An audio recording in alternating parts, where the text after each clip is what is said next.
มีการเอื้อนไส้บริการกอกมุกภายหลังการอัปเดตท่านสามารถต่อรองราคาเดินทางของท่านได้โดยตรงกับคนขับได้แล้วและจะหยุดบริการมุกโก้การลัดรถแคมทางฟิวเจอร์นี้จะเปลี่ยนเป็นรูปแบบใหม่และจะถูกเพิ่มเข้าไปในแอปของฮีโร่วิธีการเอื้อนไส้บริการกอกมุกหลังอัปเดตเข้ามาหน้าแอปก็จะเป็นแบบนี้เลยขั้นตอนการเอื้อนรถ 1. ให้ปักหมุดเส้นทางที่จะไป 2. เลือกสถานที่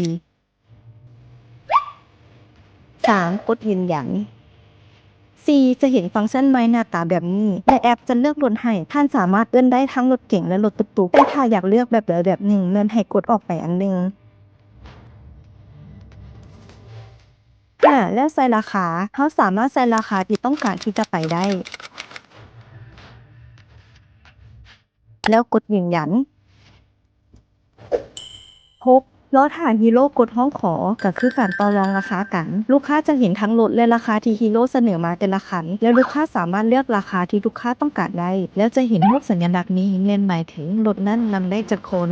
และอย่าลืมสังเกตเบิ่งกันเด้อ 7. เมื่อตกลงกันแล้วแม่นให้กดเอิ้นรถ 8. รอท่ารถมารับเท่านี้ก็สำเร็จแล้วถ้าท่านพบปัญหาใดให้ติดต่อทางเราได้เลยด้วยความนับถือจากกกงู